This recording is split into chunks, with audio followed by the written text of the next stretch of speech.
Bueno, retomo rápidamente lo de la semana pasada. Y la semana pasada vimos lo relacionado a la abominación desoladora. ¿Qué es realmente la abominación desoladora? Y como vimos hace 8 días, dijimos que la abominación desoladora es la estatua que se coloca por parte del falso profeta y del anticristo en el lugar santo del tercer templo. Tercer templo que es obviamente construido por el anticristo, como ya lo hemos visto en ocasiones pasadas. Entonces, ¿dónde vemos eso? En el libro de Daniel. Miremoslo un segundito rápidamente. Daniel 9:27. Daniel 9:27.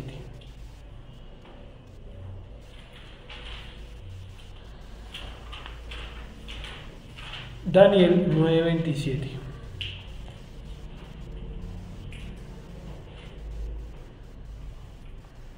¿Cómo dice Sara?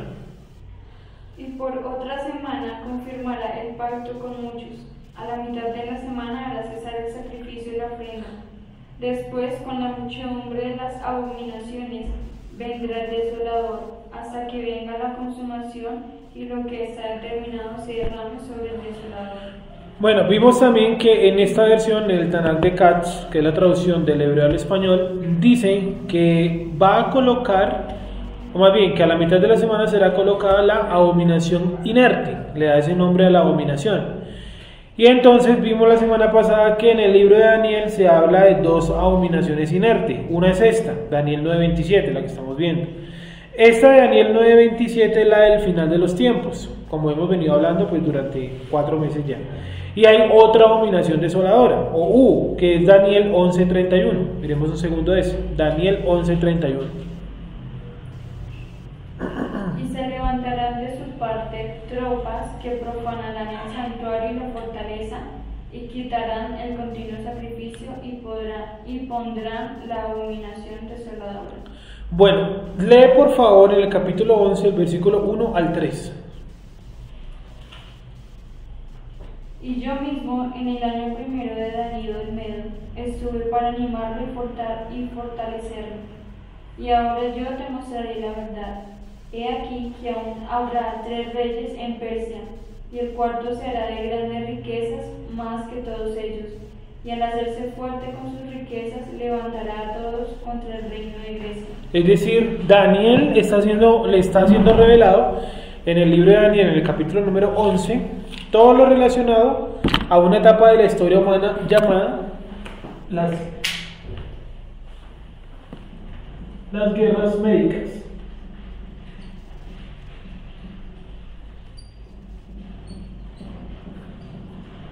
Sí, eso para los que estudian historia es un evento fundamental, porque va a ser el cambio de poder de los persas a los griegos, y cómo los griegos conservaron su cultura, o cómo la cultura griega más bien se conservó hasta el día de hoy. Es decir, sin las guerras médicas, obviamente el ganador pues fueron los griegos, ¿cierto? Por lo que estoy diciendo. Pero ¿qué hubiera pasado si hubieran ganado los persas? Probablemente hoy la cultura persa estaría presente en todos los ámbitos de la humanidad, como la cultura griega lo está hoy en día.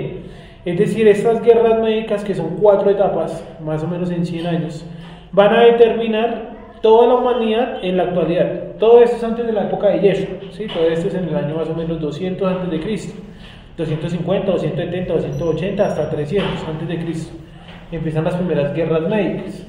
Estas guerras médicas, ¿por qué se llaman así? Médicas, como si fuera de doctores. No, es porque fue organizada por los medas. Entonces los medas, o los persas, que son los mismos, ¿no? Tienen un imperio grandísimo, pero grandísimo, grandísimo, grandísimo. Y el cuarto rey de ellos, Artajerjes, se enloqueció de poder y se le ocurrió atacar nada más y nada menos que a los griegos. Los griegos ni siquiera eran un país unido, eran un conjunto de ciudades-estado, o sea, cada ciudad tenía su propio gobernante, rey, emperador. Y una ciudad no tenía nada que ver con otra, solamente compartían una cosa, la cultura, el idioma y la religión, bueno, y el calendario, obviamente. Entonces ustedes recordarán de una película que es muy famosa, la película 300, ¿sí la han visto por ahí? Es un poco sanguinaria, ¿sí? Que es sobre la invasión de los persas, ¿no? Los medas, a Grecia, exactamente en la ciudad de, se me olvidó el nombre de la ciudad, Esparta, ¿sí o no? donde los espartanos con otra gente de Grecia se reúnen, se juntan, forman un ejército de más o menos unos 350 hombres, el mito dice 300, bueno, digamos 300, y el ejército de 300 hombres logró detener al imperio persa durante más o menos unos 5 meses, lo que es un acto heroico. ¿Por qué los espartanos se sacrificaron si eran tan poquitos contra un ejército completo? Porque mientras que ellos estaban sacrificando, los otros griegos estaban uniendo un ejército enorme, que en la parte 2 de la película 302, ¿cierto? 300 segunda parte más bien, encontramos allí cómo tratan de describir eso. Los griegos se unifican, pero fue gracias al sacrificio de los espartanos. Los espartanos aparecen en el libro de Macabeos, donde los macabeos van a pedirle ayuda a los espartanos para poder combatir a un grupo de griegos que no quería, digámoslo así, dejar la ciudad de Jerusalén tranquila. Entonces es como si usted tuviera una guerra contra Estados Unidos, es un ejemplo tonto, y usted fuera a pedirle ayuda no sé, al estado de Alabama para que lo ayudara, una vaina así, más o menos eso fue lo que hicieron los judíos de la época de los macabeos. Bueno, entonces las guerras médicas están ahí descritas, o sea, es una profecía sobre lo que viene, las guerras médicas. Daniel no las vio, pasaron más o menos 100 años después de la muerte de Daniel, o sea, Daniel no fue testigo de eso, pero sí se le reveló en profecía. Entonces dice que el cuarto rey de ¿qué? Bueno, entonces Artajerjes, que es el cuarto rey de Media o de Persia, se enloquece de poder y ataca a los griegos. Él quería llegar, supongo yo, que a conquistar todo el mundo, pero se encontró con los griegos que eran personas muy bien preparadas para la guerra, principalmente los espartanos. Sí. Y se levantará luego un rey valiente, el cual dominará con gran poder y hará su voluntad. Pero cuando se haya levantado, su reino será quebrantado y repartido hacia los 4 vientos del cielo. Entonces la semana pasada también dijimos, estoy haciendo como la recapitulación de la semana pasada, y es que este gran rey que aparece ahí, que dice que dominará todo, ese es Alejandro Magno. Entonces si quieren colocar entre paréntesis, esa es la profecía de Alejandro Magno. ¿Cómo lo sabemos? Porque más adelante dice, por allá en los siguientes versículos, dice que su reino, bueno, aquí lo dice un poco, que su reino será repartido a los 4 vientos, ¿cierto? Y hay otro versículo más abajo que dice que no será repartido a sus hijos. Ya les digo qué versículo es. Esa es toda una descripción.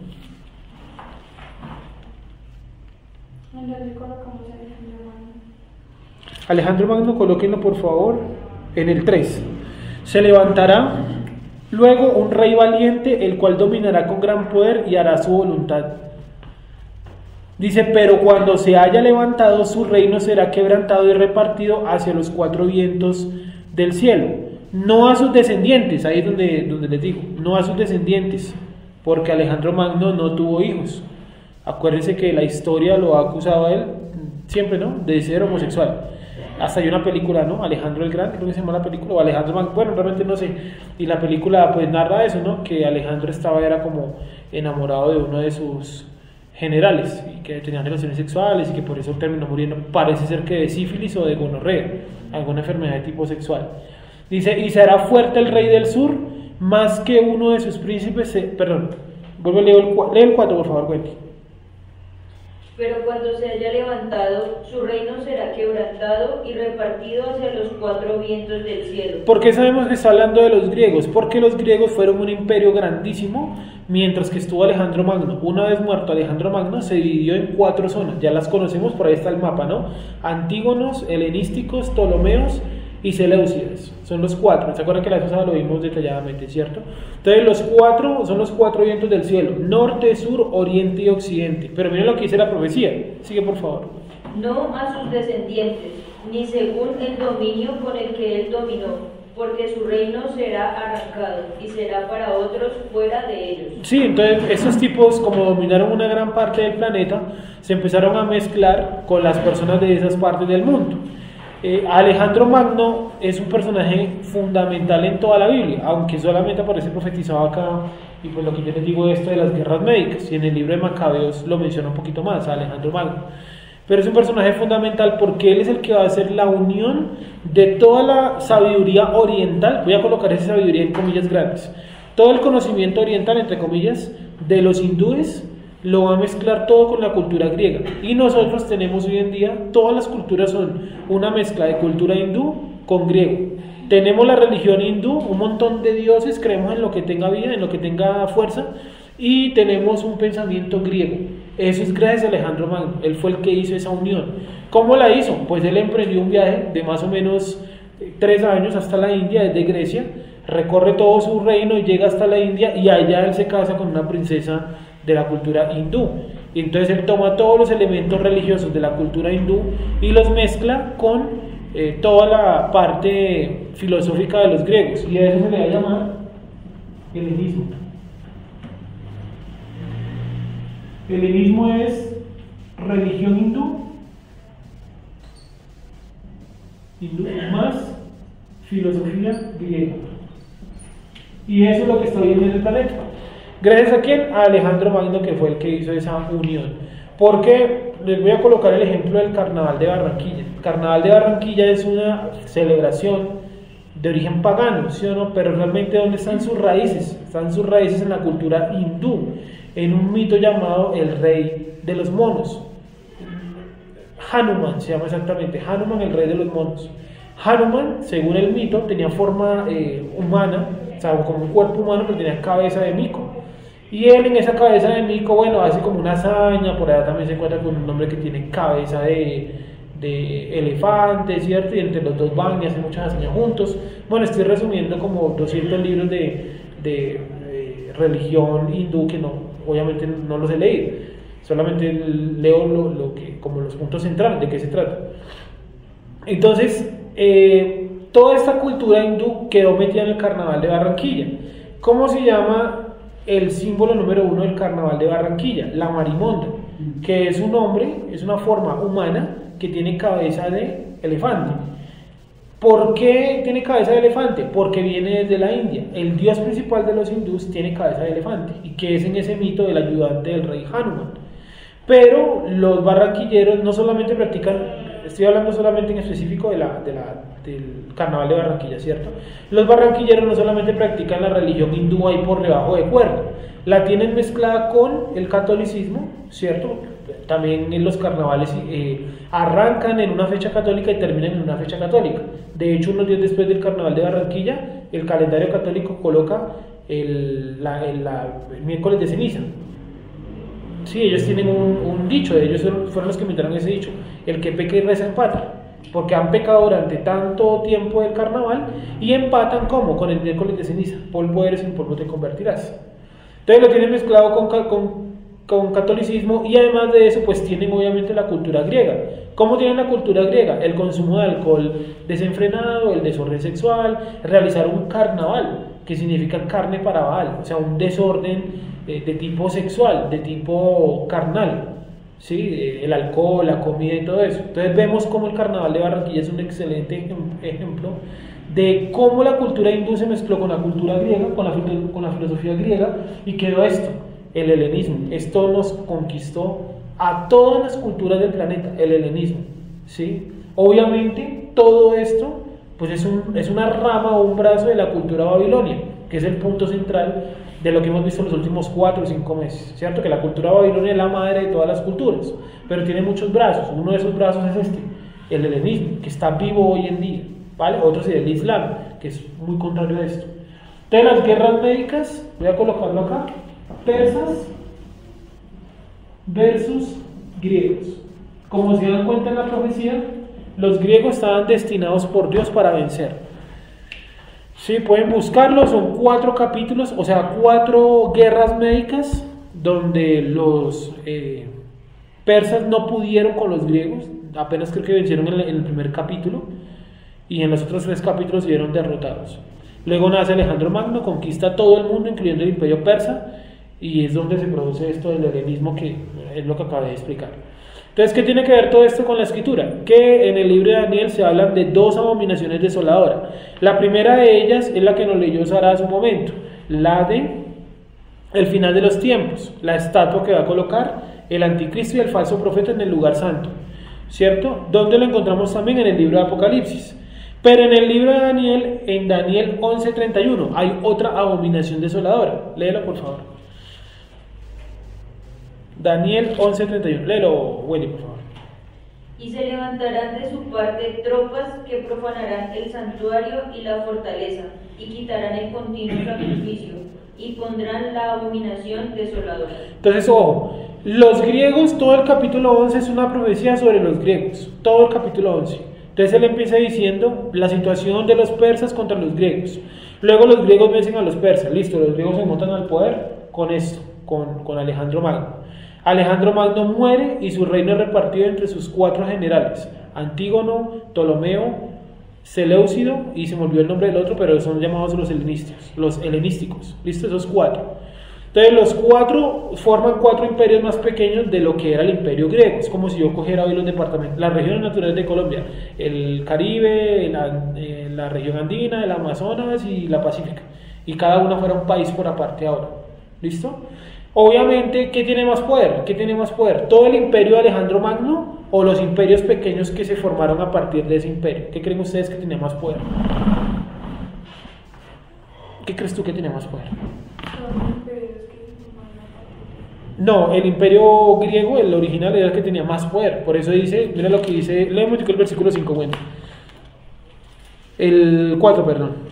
Pero cuando se haya levantado, su reino será quebrantado y repartido hacia los 4 vientos del cielo, no a sus descendientes, ni según el dominio con que él dominó, porque su reino será arrancado, sí, y será para otros fuera de ellos. Sí, fuera de ellos, porque obviamente cuando, por ejemplo, montaron el imperio Ptolomeo, pues los ptolomeos se vieron obligados a darle también poder a otras culturas. Entonces ya no eran solamente griegos, sino que estaban mezclados con, no sé, con edomitas, con egipcios, una mezcla de todo un poco.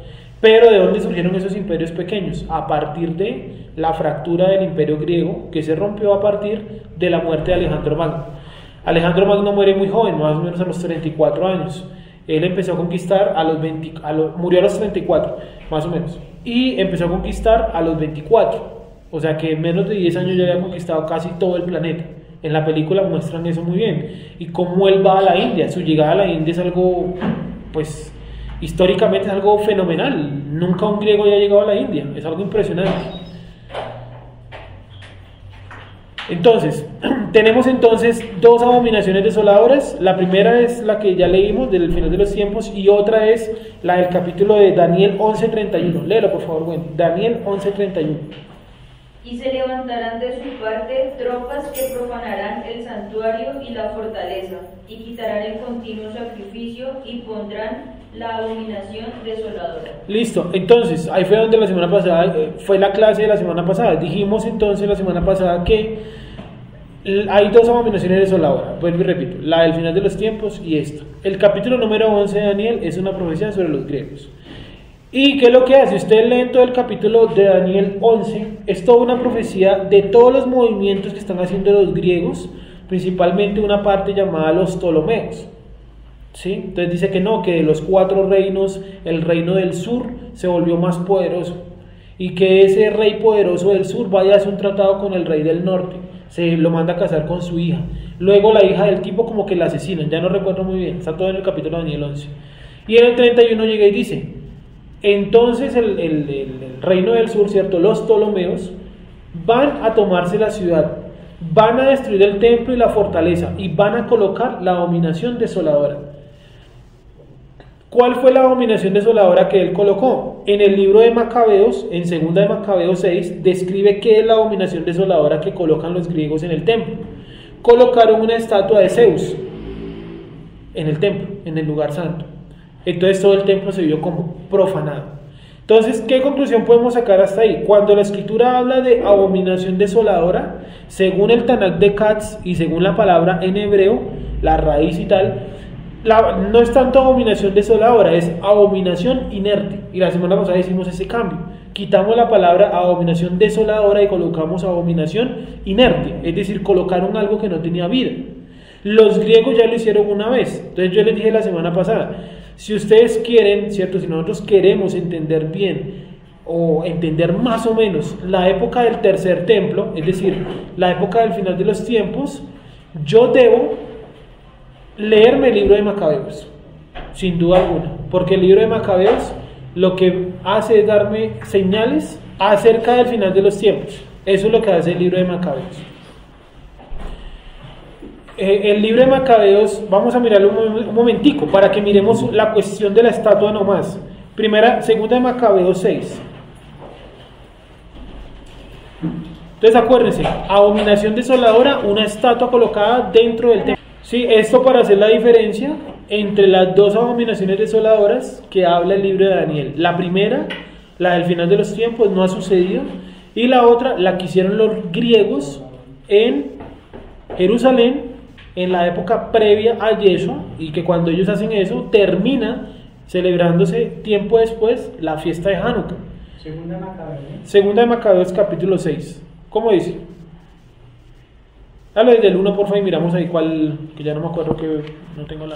Poco tiempo después envió el rey a un anciano de la ciudad de Atenas para obligar a los judíos a quebrantar las leyes de sus antepasados y a organizar su vida de un modo contrario a las leyes de Dios. Ojo, ahí sí cabe el término judío o judaísmo, ahí sí cabe, porque esto es después de Esdras, como lo vimos la vez pasada. Esdras organiza un poco la interpretación de la Torá, y a partir de Esdras se crea algo muy parecido a las sinagogas, centros de estudio.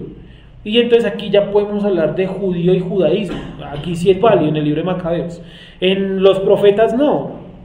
Hay que contextualizarlo, ¿vale? Siga, ¿no? 2.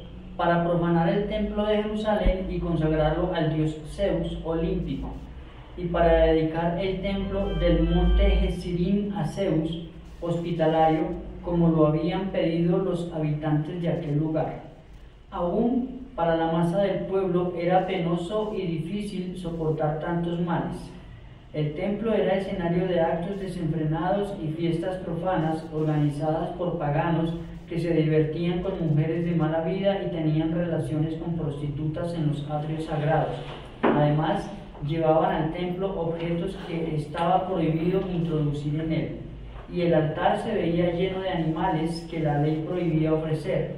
No se podía observar el día de reposo, el sábado dice acá, ni celebrar las fiestas tradicionales, ni siquiera declararse judío.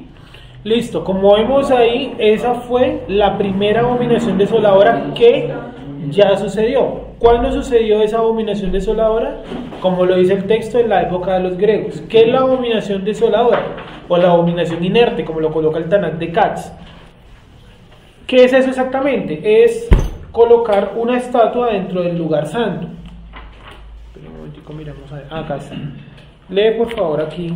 Tú. Acá a este lado. No, aquí. Daniel, ahí está la cita. Daniel 11. Espérame un segundito. Daniel 11:27. Léelo ahí, por favor. 27. Sí. Dice: desde el tiempo que será retirada la ofrenda continua y puesta la abominación inerte, ahora 1290 días. La abominación inerte. Ese es Daniel 9. Dame un segundo. Daniel 12:11. ¿Vale? Es ese. Entonces, cuando habla de abominación desoladora, hace referencia a una estatua, repito. Ya hubo algunos que colocaron una estatua dentro del lugar santo, que fueron los griegos. Estos griegos lo hicieron en honor a ¿quién? A Zeus hospitalario, Zeus olímpico, como lo dice el texto de Macabeos. ¿Qué fue lo que hicieron? Hicieron una estatua gigantesca de Zeus, de más o menos 2.5 metros, digo gigantesca para el tiempo, no para el momento. La metieron dentro del lugar santo y en el lugar santo le rendían culto a esa estatua. Luego sacrificaban en el atrio animales impuros, como lo está leyendo ahí el hermano Uber en el libro de Macabeos. ¿Qué animales impuros sacrificaban? Bueno, más adelante dice que cerdos, etcétera, eso. ¿Qué más prohibieron? Prohibieron observar el Shabbat, prohibieron circuncidarse y prohibieron al menos declararse judío. O sea, yo no podía decir yo soy judío, tenía que decir yo soy griego, bajo la fuerza. Miremos también en primera de Macabeos 1:37, a ver qué dice. En las aplicaciones están, si colocan la DHH o la DDHH, ahí está el libro de Macabeos, lo pueden buscar ahí. Primera de Macabeos 1, del 37 al 41. Entonces, ¿qué podemos concluir hasta aquí de esto? Que fue lo que vimos la semana pasada detenidamente, donde miramos por qué los griegos hicieron eso, qué fue lo que hicieron en específico. Podemos decir que la abominación desoladora de la que habla Daniel a mitad de la semana es la misma estatua que aparece en Apocalipsis 13, donde dice que el falso profeta crea una estatua del anticristo y el falso profeta se encarga de darle vida y hacía que todo el mundo adorara esa estatua, y el que no la adorara, la estatua, no el falso Mesías, no el falso profeta, lo mandaba a matar, la misma estatua.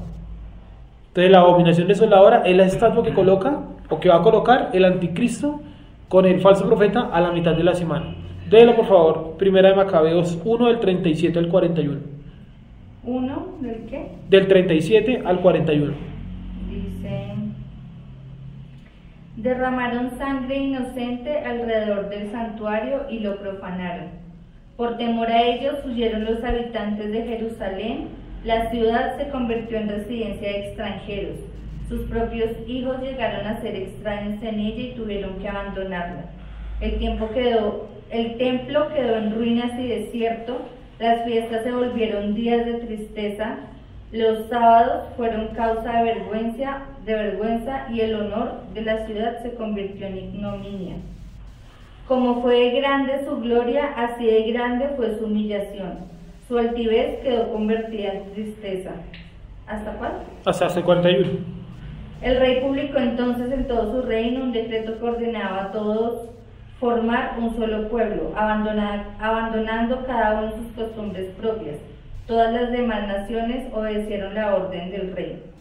Listo. Entonces, como se dan cuenta, todos tenían que empezar a ser llamados como, pues, griegos, porque es la nación que está metida en ese momento en Israel. Entonces hay dos abominaciones desoladoras. La primera, que no ha sucedido, Daniel 9:27. Vamos a leerlo nuevamente. Daniel 9:27.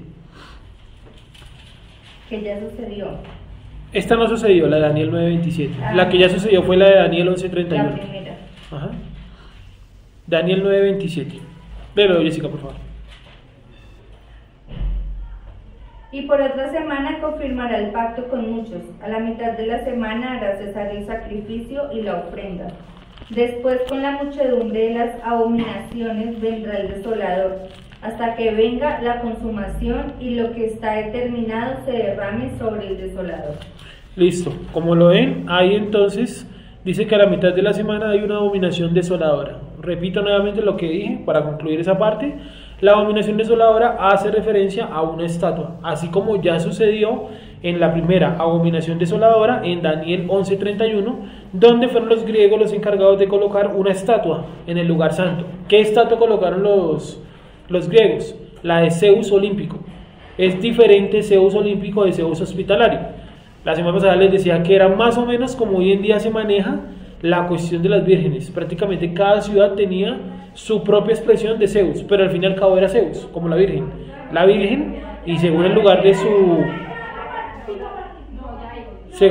su aparición, entonces cambia el nombre, ¿no? En este caso hospitalario y en el otro caso olímpico. La que colocaron en Jerusalén, olímpico.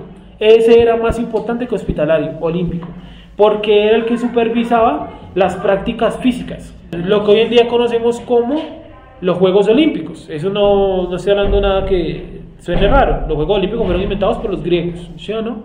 Y eran consagrados a qué dios, pues a Zeus olímpico. Sí, fueron consagrados a Zeus olímpico, donde se suponía en el mito griego que Zeus olímpico dejaba el monte llamado Olimpo y se presentaba en el público de las competiciones para escoger a sus mejores atletas, ¿no? Sí, competidores, no sé. Entonces, de eso se trataba el culto a Zeus olímpico. Por eso en otras partes de Macabeos, ustedes van a ver que en el libro de Macabeos dice, por ejemplo, que hacían ejercicio en el lugar santo, que se llenó de justas. Justas son competiciones atléticas. ¿Sí? ¿Por qué? Porque lo consagraron a Zeus olímpico. ¿Vale? Sigamos. Entonces, nuevamente repito, dos abominaciones desoladoras. Una ya fue la de los griegos, colocaron una estatua de Zeus olímpico, y la otra abominación desoladora, dejémoslo mejor abominación inerte, ambas, es la que va a pasar con el anticristo y el falso profeta cuando hagan una estatua. ¿Dónde está lo de la estatua? Apocalipsis capítulo número 13.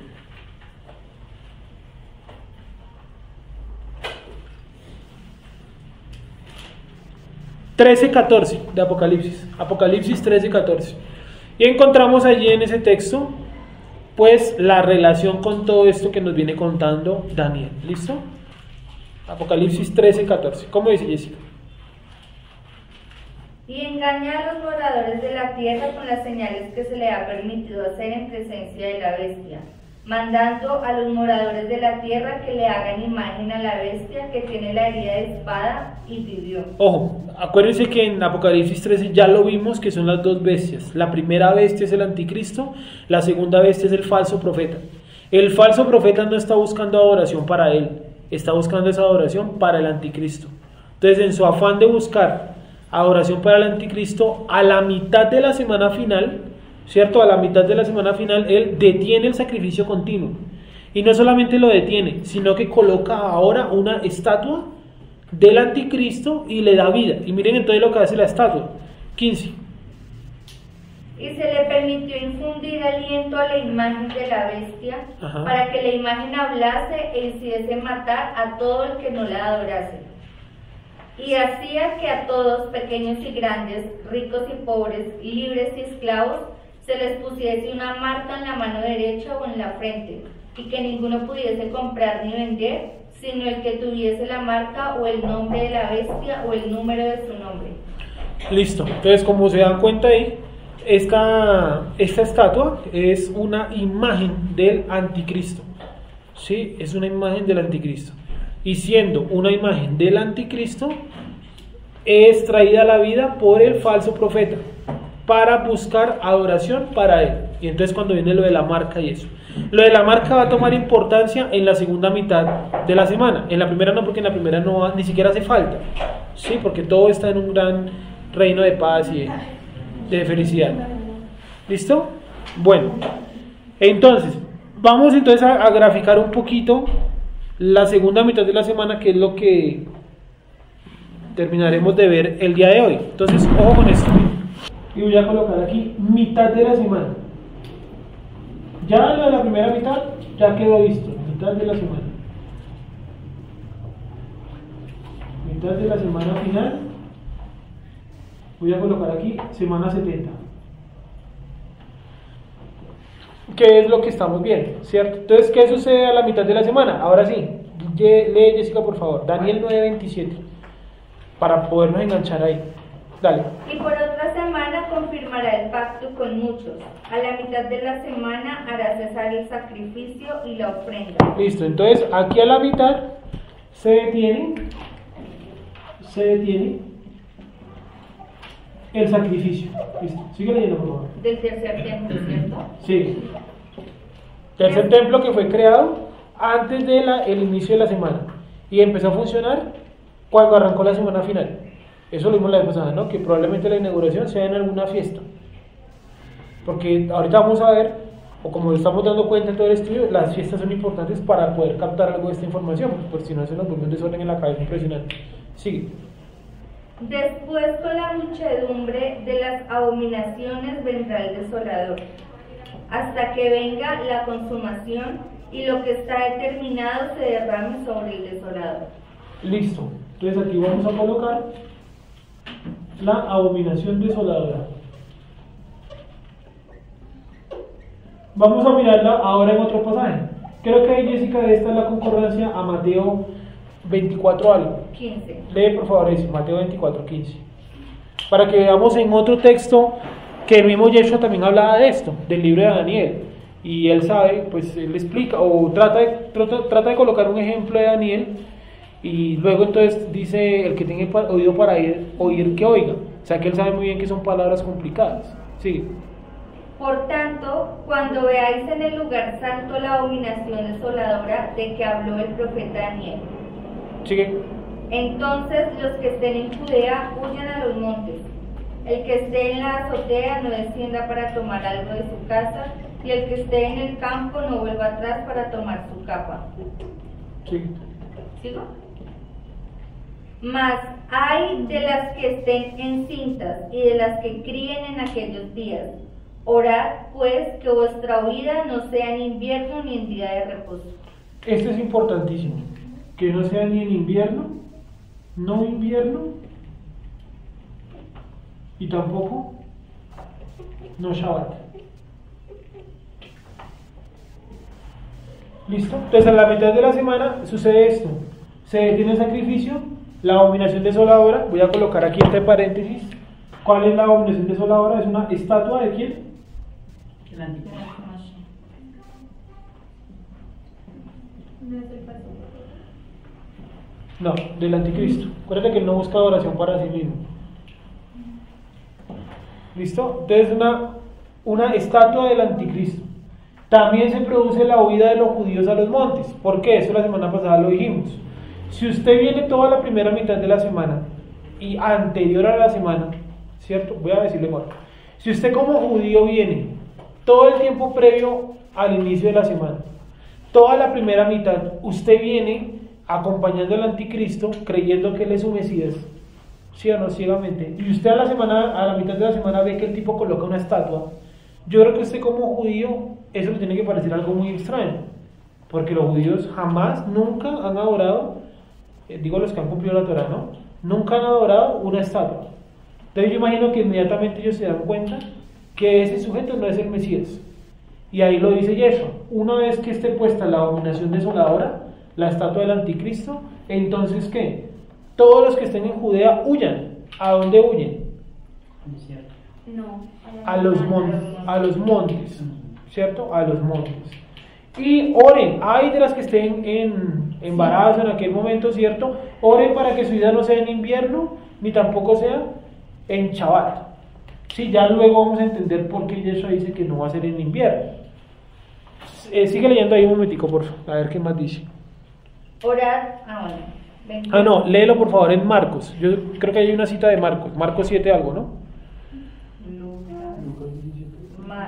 Lucas 21:20. Lee ese momentico, Lucas 21:20, aunque no sé si hable de eso. Creo que está solamente en Marcos y en Mateo, creo. Marcos 13:14.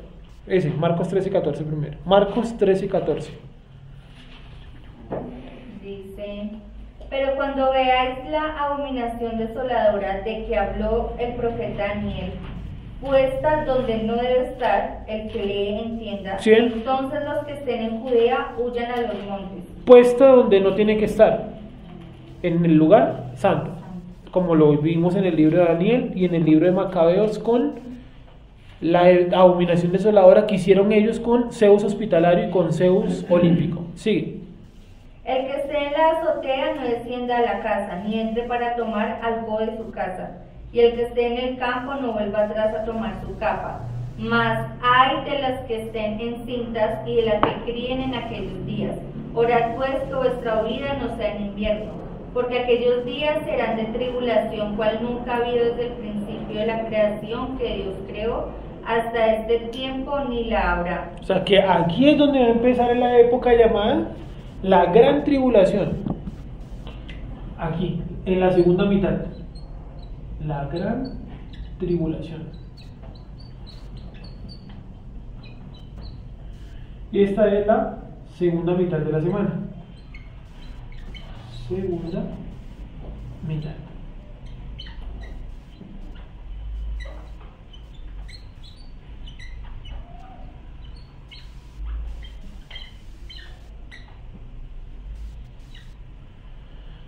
Segunda mitad de la semana, ¿vale? Esa es la época que vamos a conocer, o que la hemos denominado también, como la denomina Yeshua, la gran tribulación. Dice que nunca ha habido ni habrá otro momento tan duro para la humanidad, porque está hablando de todos, como ese espacio temporal. ¿Listo? ¿Hasta ahí está todo claro? Sí. Ahora, vamos a mirar qué más sucede en Apocalipsis 13:5, por ejemplo. ¿Qué dice en Apocalipsis 13:5?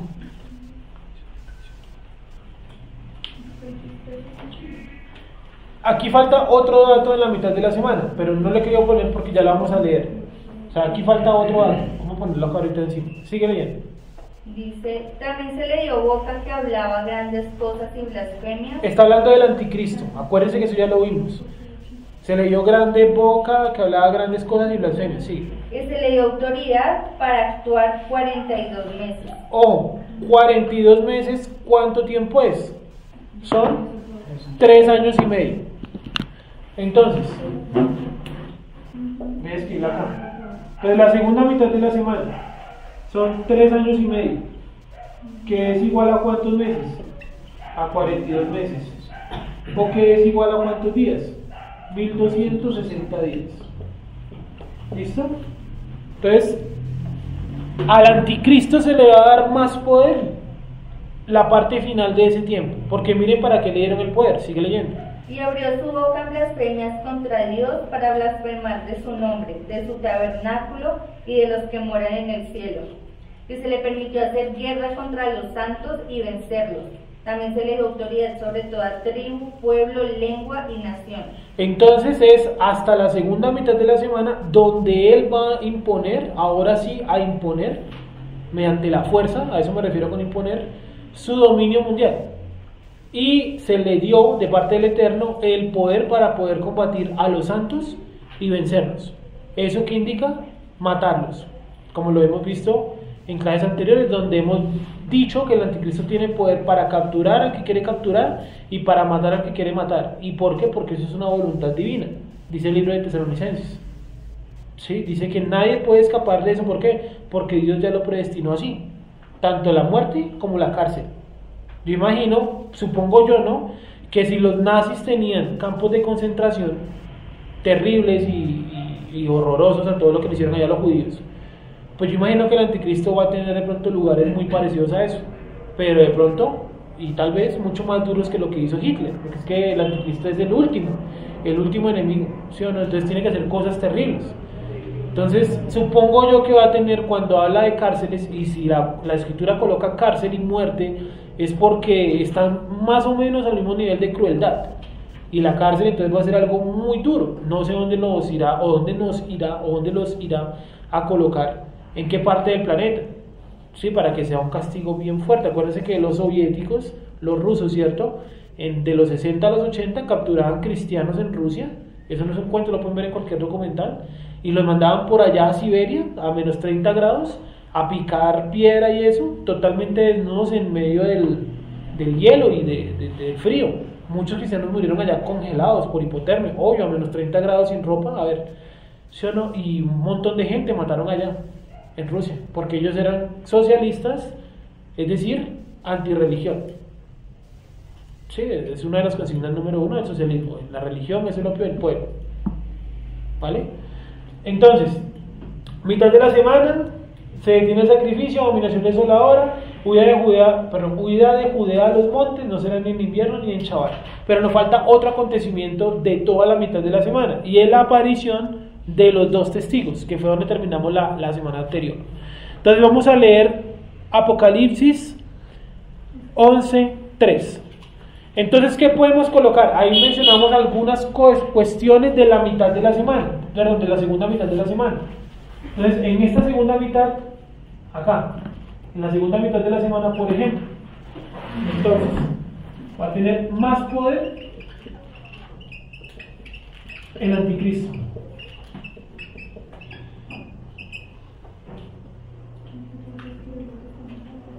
¿Qué escribe en tu machine? Va a tener más poder el anticristo. Muerte de escogidos. ¿Listo? Judá, la casa de Judá en los montes, escondida, ¿cierto? Porque el Eterno dice que en los montes tiene un lugar preparado para ella. ¿Se acuerdan de eso que lo vimos también? La mujer y el dragón, que el dragón trata de destruirle, y la mujer, que es la casa de Judá, va y se esconde en las montañas, y el dragón la persigue y trata de destruirla. ¿Y qué pasa? Dice que se abre la tierra y se traga, ¿cierto?, lo que le lanzó el dragón. Y entonces el dragón se da cuenta que no puede destruir a la casa de Judá, y dice: no puedo contigo. Entonces irá a buscar a todos tus hermanos por el planeta, a los que guardan el testimonio de Yeshua y a los que guardan la Torá, tal cual dice el libro de Apocalipsis. Entonces, cuando él ve que no puede con Judá, porque ellos huyeron a los montes, y empieza a matar a todos los que en el planeta cumplen la Torá y guardan el testimonio de Yeshua, es decir, lo más probable, a personas como nosotros, que no pertenecemos a la casa de Judá, ¿vale? Esta promesa de protección es exclusiva para la casa de Judá. Esto hay que tenerlo claro, porque los cristianos afirman que los judíos van a ser los que son los que van a ser asesinados, y la iglesia es la que está protegida. No, es Judá la que está protegida, porque ellos pertenecen a una promesa, ¿cierto?, a un pacto y a unas cuestiones diferentes, ¿sí? No el pacto y la promesa, pero hay unas cuestiones diferentes por el endurecimiento que colocó el Eterno en ellos para no reconocer a Yeshua.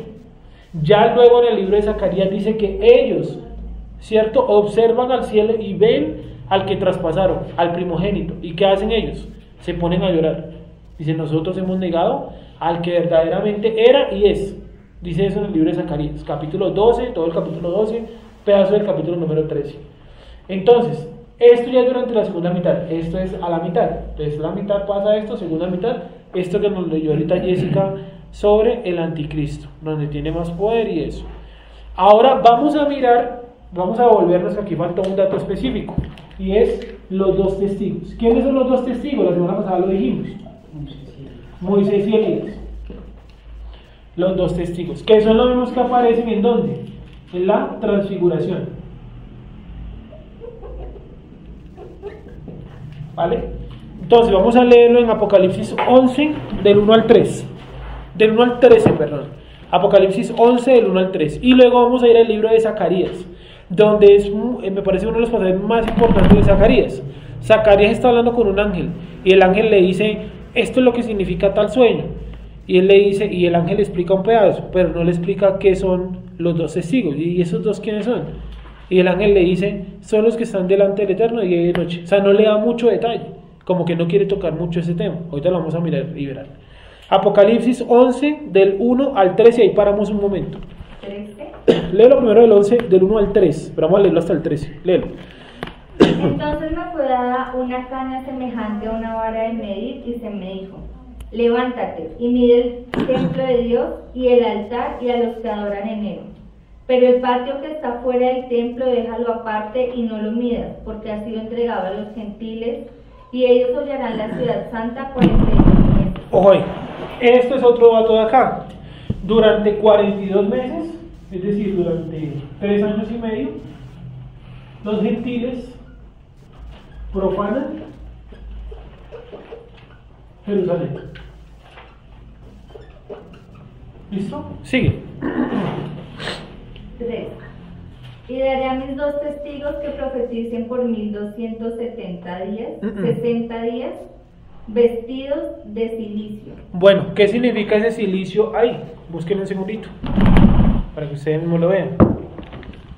El código, creo que es la del código real, no sé si alguien la tenga por ahí. Bueno, hay una que pone que los dos testigos predicarán vestidos de blanco y negro. O sea, los está catalogando de una vez como dentro del judaísmo moderno, pero entiendo que esa es una interpretación más que una traducción. Entonces yo quiero que miren ahí la palabra silicio.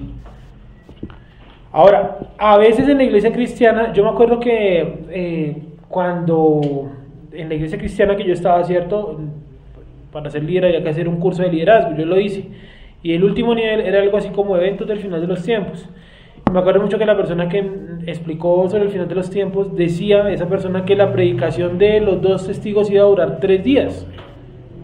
Entonces leíamos ahí, dice 1260. Entonces alguien le preguntó, pero aquí dice que 1260 días, y la persona se enredó. Se enredó porque más adelante se aparecen 3 días, que son los 3 días que esas dos personas duran muertas. ¿Sí? Pero ya vamos para allá. Entonces, como un error de lectura, pues puede dar mal una clase, se supone que es un instituto, ¿no? ¿Qué significa silicio ahí? ¿Qué palabra es en griego? ¿Cuál, Jope? Sacos. ¿Y qué significa? Dice saco, material o vestidos hechos con él, dado como señal de aflicción. Yo en una traducción dice que es luto. De luto, esa es. De luto. Creo que es de ahí donde sale la vestidos de luto. Yo mandaré a mis dos testigos y ellos profetizarán por 1270 días, vestidos de luto. 1260 días vestidos de luto. Esa es la traducción que a mí más me llena. Y de ahí seguro el tipo que les digo cogió lo de luto y dijo son blanco y negro, son judíos ortodoxos. ¿Listo? Sí, blanco y negro. De luto, ¿vale? Están vestidos de luto. ¿Por qué están vestidos de luto? Porque la ciudad primero está totalmente destruida por el anticristo. Y en segundo lugar, todo lo que el pueblo hizo la primera mitad de la semana fue apoyar a un tipo que no era el verdadero Mesías. Entonces lo que los dos testigos vienen a hacer es a recomponer el camino para cuando Yeshua venga. Porque si no, pues ¿Cómo va a venir Yeshua si primero no hay quien le prepare el camino? ¿Se acuerdan que su primera venida tuvo alguien que le preparó el camino? ¿Quién fue el que le preparó el camino en la primera venida? Juan Bautista. Yohanan Hamadbil, ¿cierto? Juan el Bautista. En la segunda ya no es Juan el Bautista, es Elías y Moisés, 2 testigos. ¿Vale? Sigue ahí por favor, Jessica. El 3 nuevamente. Y darán mis 2 testigos que profeticen por 1260 días vestidos de silicio. Acuérdense, vestidos de luto. Sí. Estos testigos son los 2 olivos y los 2 candeleros que están en pie delante del Dios de la tierra. Bueno, ahí está citando el autor de Apocalipsis, está citando Zacarías. Todavía no lo vamos a mirar. Vamos a mirar primero todo lo de Apocalipsis y luego vamos a Zacarías. Sigue leyendo, por favor. Entonces, estos son los 2 olivos, ¿cierto? Los 2 candeleros que están delante del Dios de la tierra. Sigue. Si alguno quiere dañarlos, sale fuego de la boca de ellos y devora a sus enemigos. Y si alguno quiere hacerles daño, debe morir él de la misma manera. Sí. Estos tienen poder para cerrar el cielo a fin de que no llueva en los días de su profecía. Y tienen poder sobre las aguas para convertirlas en sangre y para herir la tierra con toda plaga cuantas veces quieran. Oh. ¿Dónde van a predicar ellos? Porque eso sí que eso es interesante porque se une a una cosa que Yeshua dijo y que la gente dice hoy, ¿cómo decirlo? O sea, creen que ya eso se cumplió hoy en día. Dice, este evangelio será predicado en todos los rincones de la tierra. ¿Quiénes son los que van a llevar ese evangelio a todos los rincones de la tierra? Son estos 2 sujetos. Ellos no van a estar 1260 días parados en Jerusalén, porque 1260 días parados en Jerusalén, la gente en Uganda, en China, no va a entender nada. Solamente el anticristo haría lo siguiente: cortemos los medios de comunicación y que nadie los vea. Listo. Entonces su predicación sería al aire. Entonces la predicación de los 2 testigos va a ser a nivel mundial. Ellos son los que van a cumplir lo que dice Yeshua y será y será predicado este evangelio a todas las naciones de la tierra, en todos los rincones de la tierra. ¿Quién va a hacer esa labor? Elías y Moisés. ¿Sí? No es lo mismo que usted le predique una persona acá, hoy 2019. No es lo mismo que usted le predique el rabino de Lubavitch. No es lo mismo que usted le predique el rabino Nachman de Breslev. No es lo mismo que usted le predique el Rab Akiva, a que usted le predique nada más y nada menos que Moisés, que conoce la Torah toda, para arriba y para abajo, porque él se la revelaron. Y con el impulso que tenía Elías, no hay ningún otro hombre que haya tenido ese impulso y ese fuego de querer sacar al pueblo de la idolatría. Es decir, esa predicación son 2 complementos: la Torah y el deseo, el impulso de querer cumplirla. ¿Sí me van a entender? Es el complemento. Ellos son los que van a llevar ese mensaje por todo el planeta. Porque es que si un ser humano, hoy en día dicen, no, es que ya se predicó este evangelio en todos los rincones del planeta. Eso es falso. Eso es falso porque muchísima gente ni siquiera sabe qué es la Torah. Pueden saber quién es Jesús, y es el Jesús católico, cristiano, no sé. Pero la Torah, no. Esa obra, exactamente, esa obra la va a hacer ¿quién? La va a hacer Moisés y Elías. No la va a hacer un ser humano normal. Ahí me entendí. ¿Cómo sucederá para que sea algo global entonces? Moviéndose de un lugar para otro, porque dice que su predicación durará 1260 días. O sea, ellos ahí están en unos cuerpos que como glorificados. No, en sus cuerpos de carne y hueso. Ellos no. Tal cual, ellos no han muerto. Entonces, como no han muerto, están en sus cuerpos. ¿Están ellos ahí o qué? Pues Pues para ir a todos los rincones de la tierra, ¿no? sí, eso le iba a decir. No sé si en trenes o en aviones o en barcos, no sé, pero se movilizarán de alguna manera que les permita un movimiento mundial. Ahora, de pronto, vamos a echar mano de lo que dice el Nuevo Testamento. De pronto puede ser como Felipe, ¿no? Que Felipe fue trasladado de un lugar a otro y después de ese lugar a otro fue trasladado a otro. Era traspuesto. Ajá, que era llevado por Dios, ¿cierto? Y era llevado de un lugar a otro, como teletransportado. No sé si sea así, yo creo. Más bien lo que dice Juan Pablo, que va a ser un movimiento mundial, porque ellos tienen que mostrarse a todo el mundo. Todo el mundo tiene que conocer quiénes son esos 2 tipos. Ya vamos a ver por qué todo el mundo los va a conocer. Miren lo que dice, sigue leyendo ahí por favor. Tengo una pregunta. Dígame, Juanpe. Porque estos 2, bueno, se saben que los 2 testigos son de Yahweh y Moshe, pero porque no hay ningún judío, o sea, porque no puede haber sido un judío. ¿Un judío en el sentido de un rabino o algo así? De la casa de Judá. De la casa de No sé, Judá. no un rabino, un personaje de la tribu de Judá. Elías de Pues qué bien, tribu era? No sé, pero es de la casa de Israel. No sé exactamente qué tipo, pero es de la casa de Israel. Sí, me hago entender, o sea, no un rabino, Sí, sí.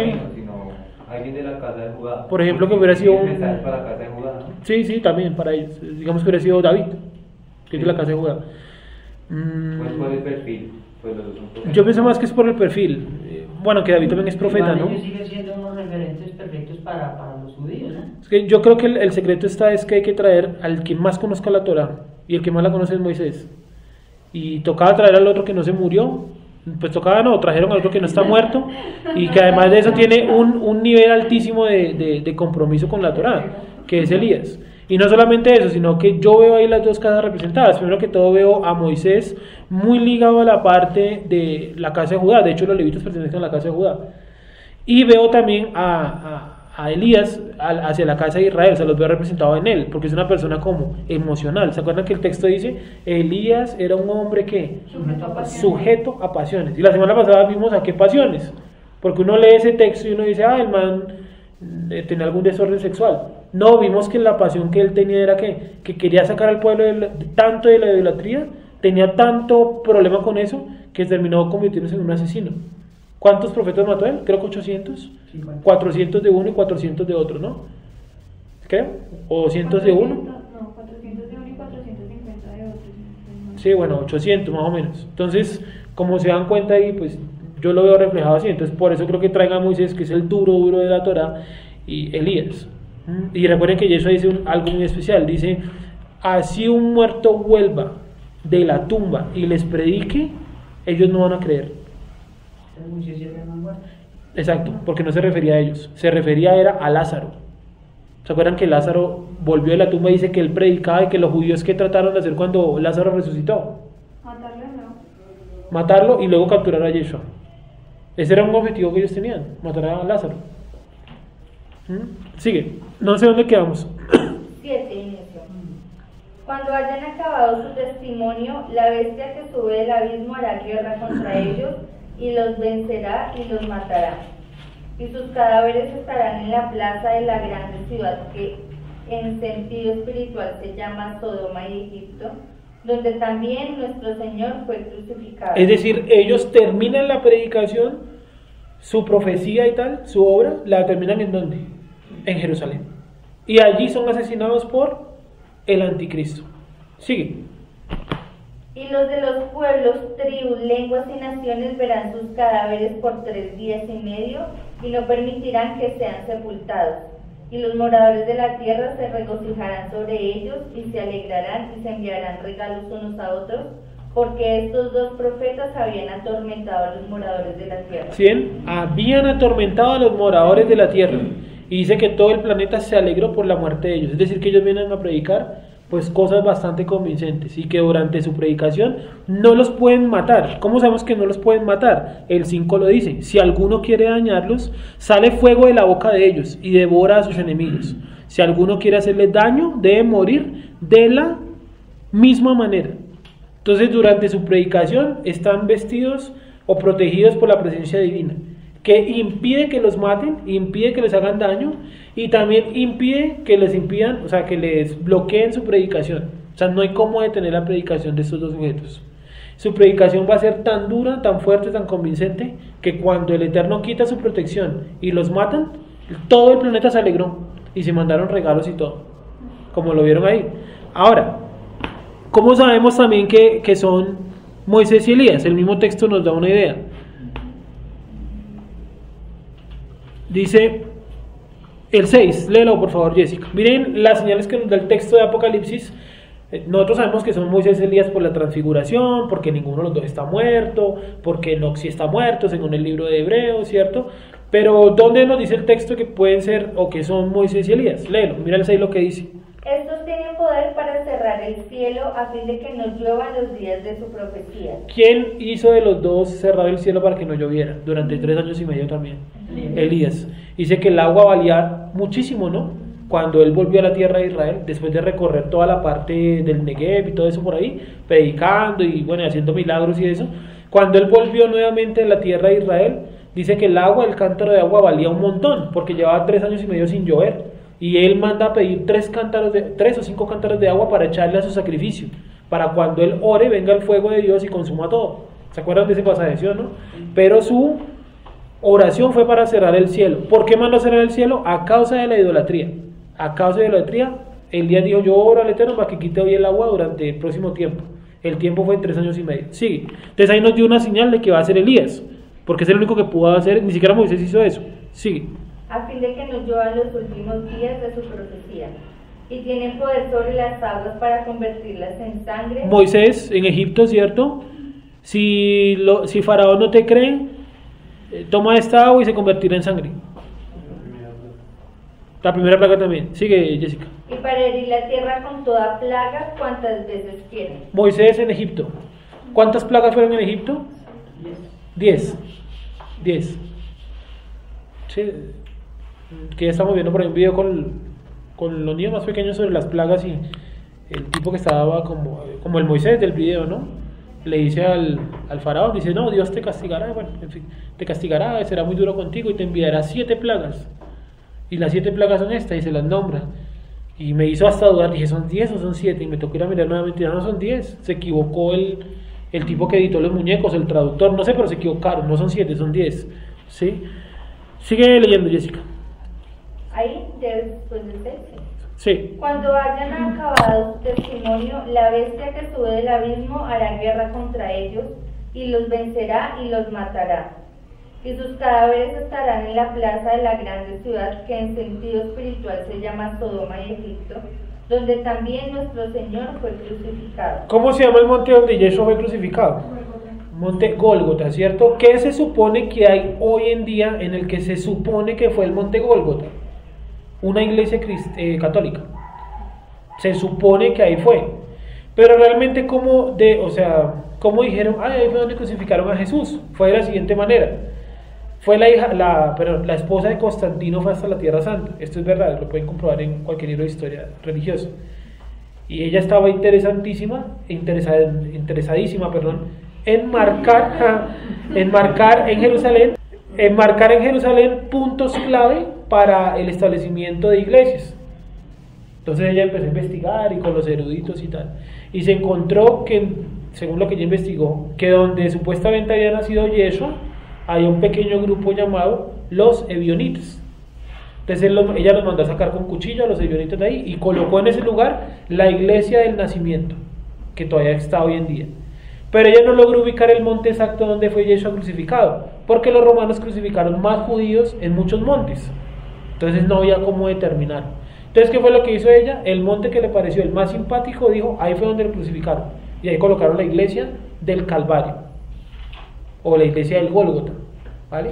Entonces, cuando ustedes ven en internet la iglesia del Calvario y la iglesia del Gólgota, que es católica obviamente, ese no es el lugar real, ese es el lugar que señaló la esposa de Constantino, porque ella no encontró el lugar verdadero. ¿Por qué no lo encontró? Porque en muchas montañas habían crucificado a muchos judíos, entonces el lugar se perdió simplemente. Eso es muy bueno recordarlo para las personas que creen en la cruz de Gólgota, ¿no? Con un pedazo de madera colgado al cuello.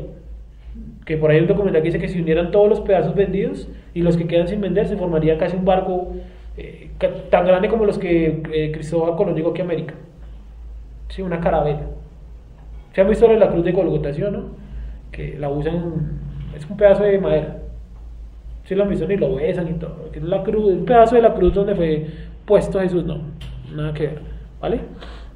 Sigue leyendo. Entonces, este lugar parece ser, o sea, que donde fue crucificado Yeshua, yo no sé si hoy en día, porque como no sabemos cuál es el monte, está convertido en una plaza. De pronto hasta en la actualidad ya es esa plaza, pero como no sabemos cuál es el lugar, pues ahí sí va a quedar totalmente en incógnito. De pronto, con las modificaciones que se le van haciendo a la ciudad, de pronto hoy en día no es una plaza, sino que es un monte y de pronto se convierte en una plaza. O de pronto ya hoy en día es una plaza, no lo sé, porque no sabemos el lugar exacto donde fue crucificado Yeshua.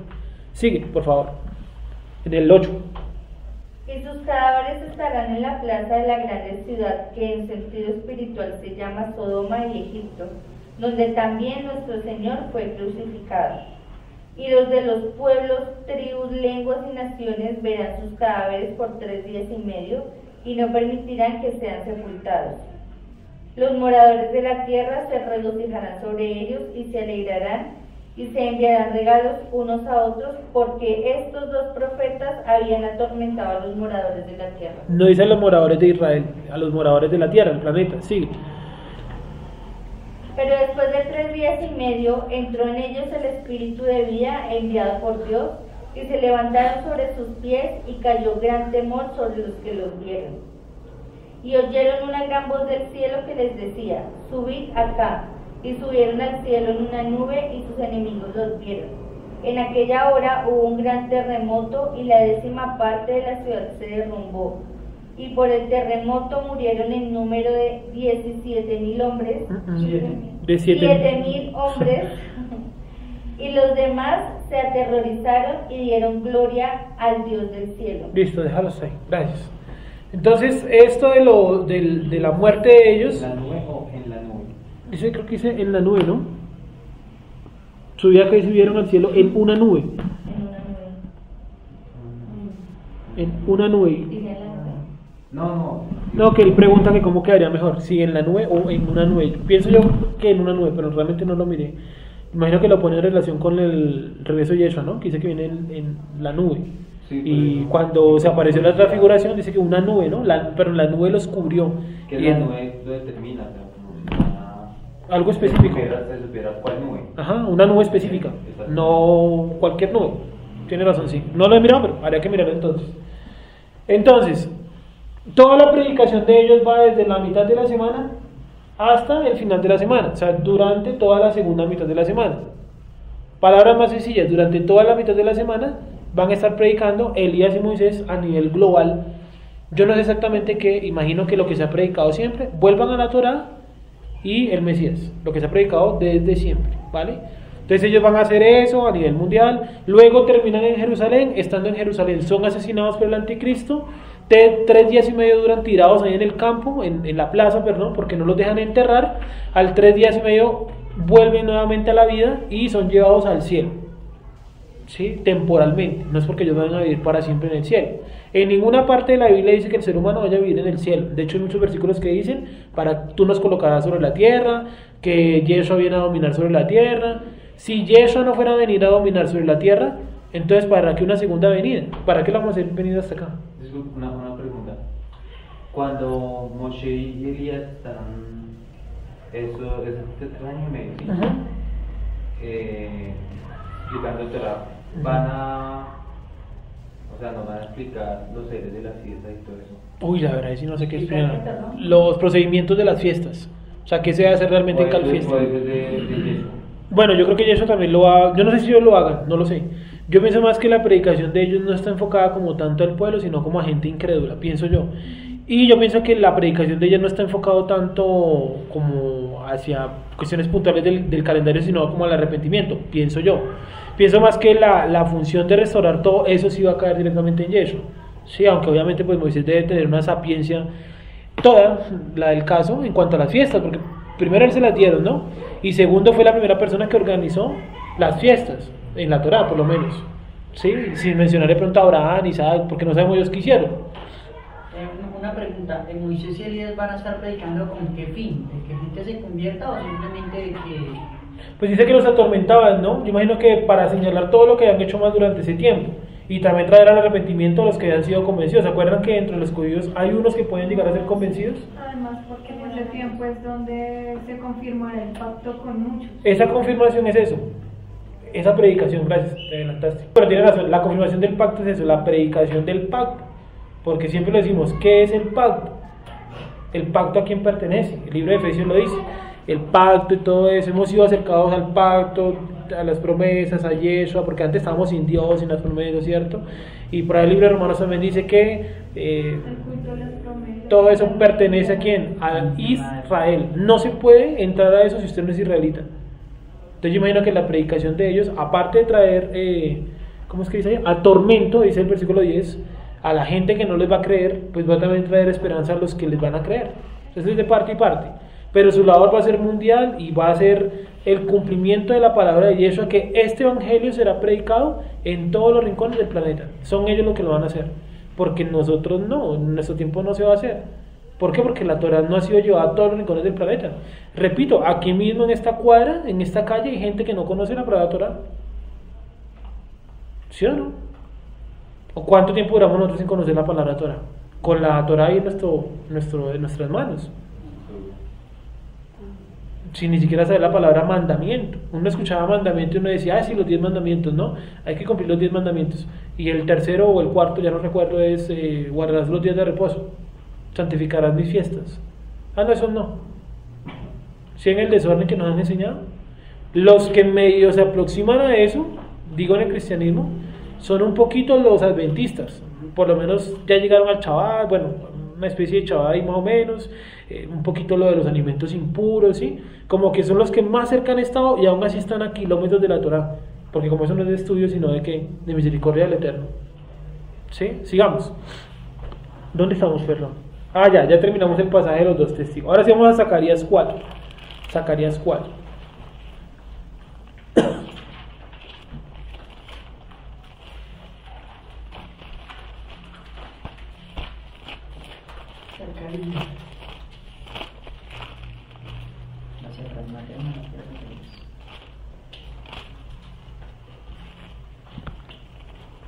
Vamos a leer el 4 completo, ¿listo? Léelo, Jessica, por favor, léelo y yo voy parando ahí donde te. Desde el 1 hasta el 14, ¿cómo léelo todo? Volvió el ángel que hablaba conmigo y me despertó como un hombre que es despertado de su sueño, y me dijo, ¿qué ves? Y respondí, he mirado y he aquí un candelabro todo de oro con un depósito encima y sus 7 lámparas encima del candelabro y 7 tubos para las lámparas que están encima de él, y junto a él 2 olivos, el uno a la derecha del depósito y el otro a su izquierda. Proseguí y hablé, diciendo a aquel ángel que hablaba conmigo, ¿qué es esto, Señor mío?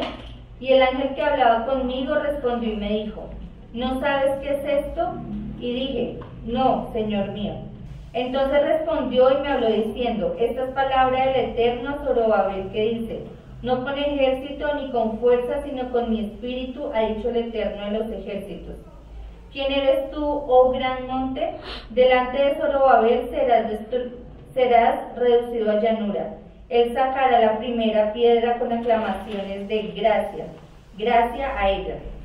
Vino palabra del Eterno a mí diciendo, las manos de Zorobabel echarán el cimiento de esta casa, y sus manos la acabarán, y conocerás que el Eterno de los ejércitos me envió a vosotros. ¿Sí ven que otra vez resultamos nuevamente hablando del segundo tramo de las 72 semanas?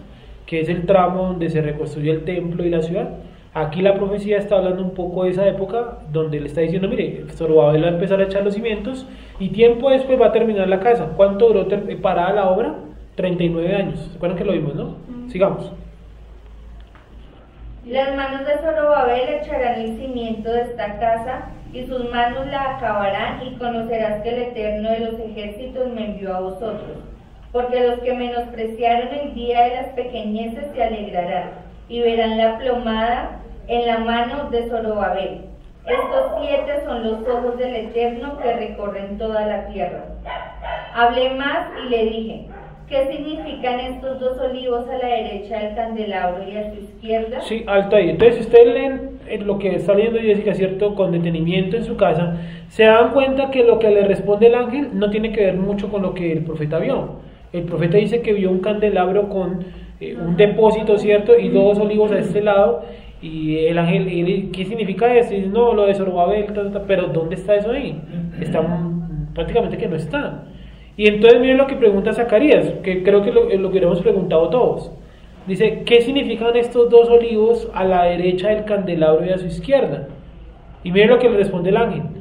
Hablé aún de nuevo y le dije, ¿qué significan las 2 ramas de olivo por medio de los 2 tubos de oro vierten de ese aceite como oro? O sea, él le pregunta, el ángel no le responde, y Zacarías le pregunta un poco más detallado. Y miren lo que le responde el ángel. Y me respondió diciendo, ¿no sabes qué es esto? Y dije, Señor mío, no. Y él dijo, estos 2 son los 2 ungidos que están delante del Señor de toda la tierra. ¿Sí ven que el ángel no le da detalle? Y eso que Zacarías le pregunta de 2 formas distintas. Y el ángel se sorprende y dice, ¿tú no sabes qué es esto? No, no sé. Son los que están delante del Eterno todo el día. Imagino que Zacarías entendió lo mismo que yo, prácticamente nada. 5. De nuevo alcé mis ojos y miré aquí un rollo que volaba. Y ahí empieza otra profecía, que es un rollo que él se come y que le sabe dulce en la boca y amargo en el estómago. ¿Listo? Creo que ahorita de pronto sale un poco ese tema. Sí, tal vez sí. Bueno.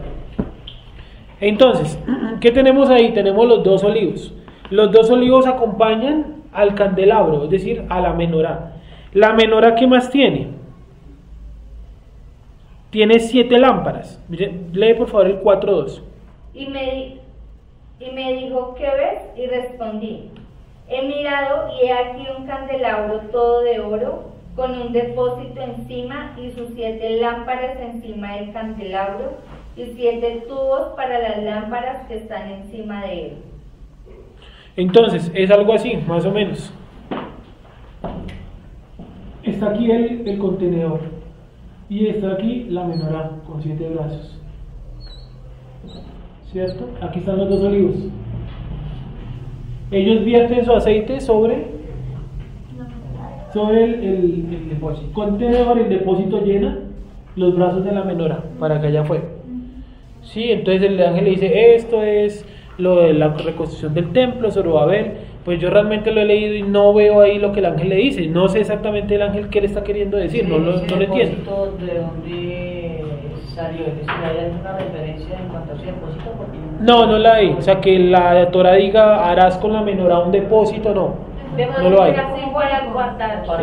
Es exclusivo de la profecía del tipo, de la visión que está teniendo el tipo. Es algo simbólico.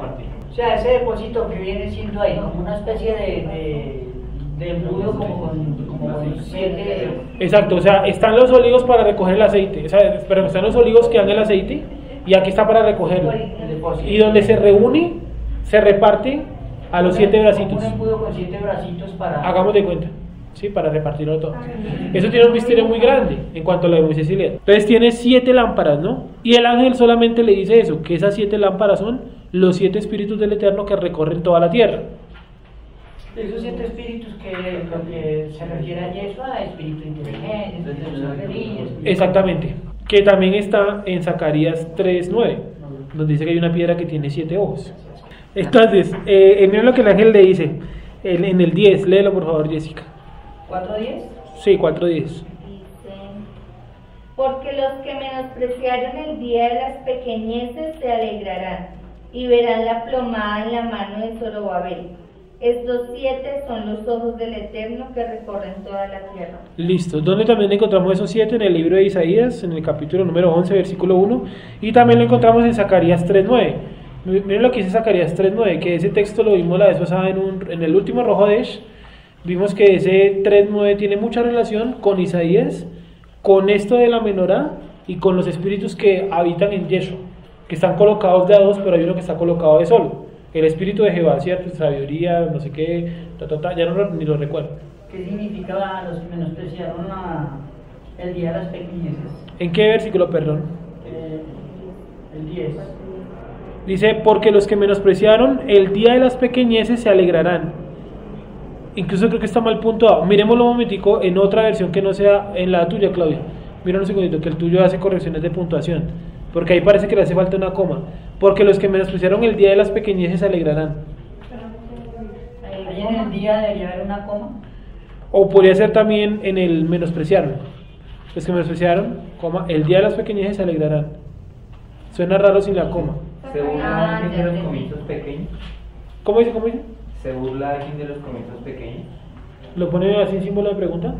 No sé si acá estará Zacarías. Cuando vea la piedra de distinción en la mano de Zerubabel, se gozará. Estos 7 son los ojos del Eterno que recorren toda la tierra. Esa versión está como... Vuelvan a leer, Juanpi, nuevamente. ¿Se burla alguien de los comienzos pequeños? Cuando vean la piedra de distinción en la mano de Zerubabel, se gozará. Esos 7 son los ojos del Eterno que recorren toda la tierra. Bueno, yo supongo, en esa versión, sin mirar esa versión, supongo que está hablando de la reconstrucción de los cimientos, que él tuvo que haber empezado con una piedra, ¿no? Como empiezan todas las construcciones. Entonces por eso lo coloca así como en modo de pregunta. Pero si ven que hay algo raro con la puntuación, Porque ahí lo colocó en modo de pregunta. ¿Cómo está puntuado allá? En el 10. ¿Quién despreció el día de las pequeñeces? ¿Está en símbolo de pregunta? Miren otra versión, a ver si de pronto también la pone. Interesante. Aquellos que no tomaron en serio los pequeños comienzos, ahora se alegrarán viendo a Zorobabel terminar las obras. ¿Sí? Está hablando como... Esto él añadió. Estaba hablando como de el inicio de la reconstrucción de los cimientos. De que de pronto de colocar la primera piedra parece algo pequeño, algo insignificante. Pero le está diciendo que Zorobabel no solo coloca la primera piedra, sino que también terminará la obra. ¿Sí? Pero todo, ¿por qué? Porque estamos mirando la puntuación. Porque la puntuación en la Reina Valera 60, a mi parecer, está mal. Incluso la 2015 la corrigió. Miremos otra Reina Valera, una intermedia del 77. En la aplicación ahí. En la del 77, la del 85, la del 91. Miremos esas tres, a ver cuál tienen ahí. 77, 85, 77, ¿la tienes ahí? ¿Cómo dice la del 77? Porque los que menospreciaron el día de los modestos comienzos se alegrarán. ¿Sí ven que cambiaron la palabra pequeñeces? ¿Sí la vieron ver? Sí, señor. Miremos otra, pero no cambiaron la puntuación. Aquí, digamos, en Dios hablado dice, aquellos que no tomaron en serio los pequeños comienzos, ahora se alegrarán viendo a Zorobabel terminar las obras. Después de esto, el ángel añadió, ¿Sí? Estas 7 lámparas son los ojos del Señor que están recorriendo toda la tierra. Está mucho mejor organizado ahí. El problema radica en esta traducción. Pienso yo que lo que enreda la traducción es la palabra pequeñeces, que es una palabra muy españoleta además. La 95 Pequeñeces. dice, porque los que menospreciaron el día de las pequeñeces se alegrarán al ver la plomada en la mano de Zorobabel. Le quitaron el y verán y le colocaron al ver. Hicieron una corrección de estilo, pero no la puntuación. Mírate otra Reina Valera, la del 2003, 2005, algo así. Ay, no la tengo. 2009. Una que sea anterior a la 2015. No.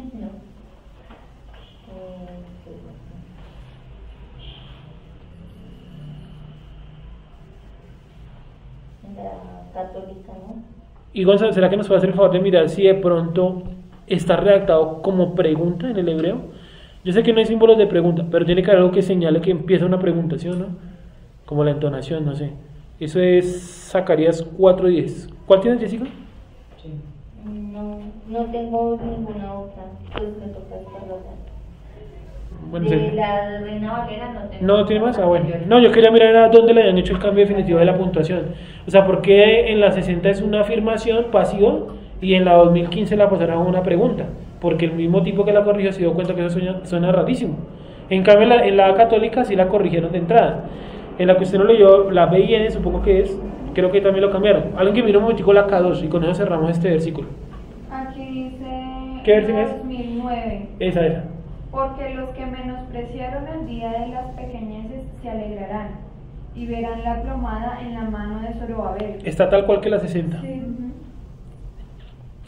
Entonces no es la 2000. Bueno, está titulada como la 2009. Así es. Raro porque las anteriores venían como corrigiéndose, ¿no? Y aquí otra vez la devolvieron y la 2015 otra vez la arreglaron. Como raro. Es que todo va dependiendo de la editorial, de quién está con el trabajo. La K2, ¿quién la tiene por ahí? ¿Del 10? Lee el 10, Sara, por favor. Porque aún los que menospreciaron el día se apagó. Porque aún los que menospreciaron el día cuando estos eventos menores tienen lugar, se regocijarán cuando vean la plomada en la mano de Zerubabel. Sí, está casi en la misma cuestión que la Reina Valera. Sí que es enredado. ¿La pechita? No, porque la pechita creo que es solamente el Nuevo Testamento. Te tocaría mirar más bien la Septuaginta. Porque aquí es la versión española. Sí. Porque ¿quién ha menospreciado el día de los pequeños comienzos? Dame un segundo. ¿Símbolo de pregunta? Sí. Sí. Está en el hebreo está entonado como pregunta. ¿No los podría más o menos como diría como la introducción? Ese es un símbolo. Ah, ya, ok. O sea, pero el kimi es como, digamos nosotros, el por qué. Ah, ok, sí, listo, vale. Entonces es una pregunta, ¿sí que la Reina Valera siempre está mal?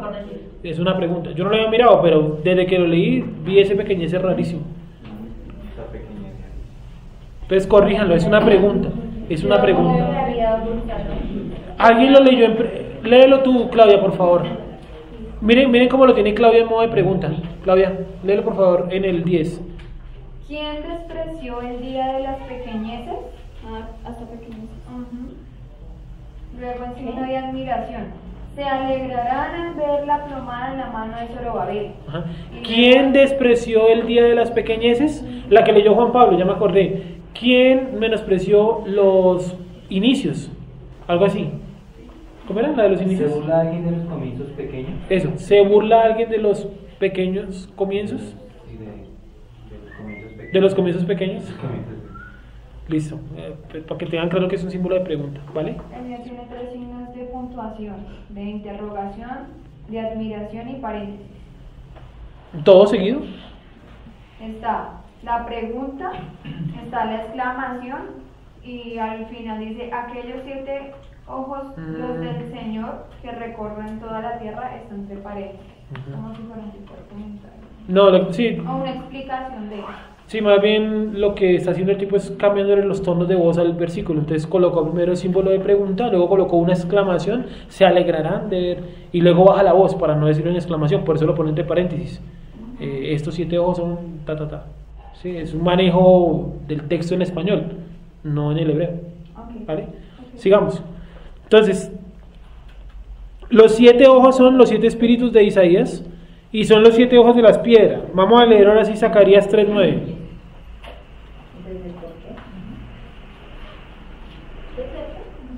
Zacarías 3:9. Nicolás, ¿cómo dice ahí, por favor? Porque aquí, aquella piedra que puso delante de Josué, sobre la única piedra hay 7 ojos. Y aquí yo grabaré su escultura, dice el Eterno, y quitaré el pecado de la tierra en un día. Listo. La vez pasada lo vimos bien a profundidad solamente ese texto y vimos que eso tiene que ver con el libro de Hebreos, cuando Dios dice que le preparó cuerpo a Yeshua, por eso dice que le va a preparar una escultura. ¿Sí o no? Y dice que esa piedra, ¿cuántos ojos tiene? 7 ojos, que son los 7 espíritus de Isaías. Cuando Yeshua dice, hoy se cumple delante de ustedes la profecía, el Espíritu del Señor está sobre vosotros. ¿Sí? Hace referencia a eso. Está difícil corregirlo en la 60. Yo pude solucionar esa pregunta y puse ir a la vida. Más fácil. ¿Qué? ¿Ir a la vida? Digo que se te puede Sí, está como... No, y mirándolo así como detallado, ¿sabe qué creo que pasó? Que de pronto el tipo se enredó con el por qué. ¿Se acuerda que hay como 3 por qué, no? El por qué pegado, que simboliza algo. ¿Por qué? ¿Por qué? El por qué es pegado para preguntar, el por qué pegado para contestar y el por qué pegado con tilde es para cuando uno pregunta, o sea, responde contestando. Porque No, me es dio la al gana. contrario. Como algo retórico. Es algo así. ¿Sí? Es como algo retórico. Porque digamos es decir, ¿por qué hiciste esto? Ese por qué va pegado y con tilde. Sí, es ese. Porque era, hiciste esto? porque tenía que hacerlo. Ese porque ya va también pegado, sin Pero signo de sin interrogación y sin tilde. Sí, sí, yo creo que al tipo le pasó eso, que se pudo haber enredado pronto con el por qué. Que recuerden que las normas ortográficas no son muy antiguas.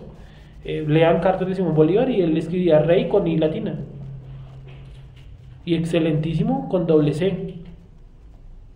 Porque no había normas de, digámoslo, de... Buscaba la mano. Eso, no estaba la RAE. De ortografía, entonces no. Entonces yo creo que aquí de pronto puede haber pasado algo como eso. De pronto, habría que mirar de pronto una Reina Valera más antigua, pero no lo vamos a hacer ahorita. Entonces, perdí el hilo de lo que estaba hablando. Bueno, entonces estamos en la segunda mitad de la semana, ¿cierto? Bueno, y en esa segunda mitad de la semana empieza lo siguiente. Tenemos 3, no encontré cómo ponerlos. 3 momentos. ¿Cómo lo ponemos? No. Vamos a ponerlo como 3 señales.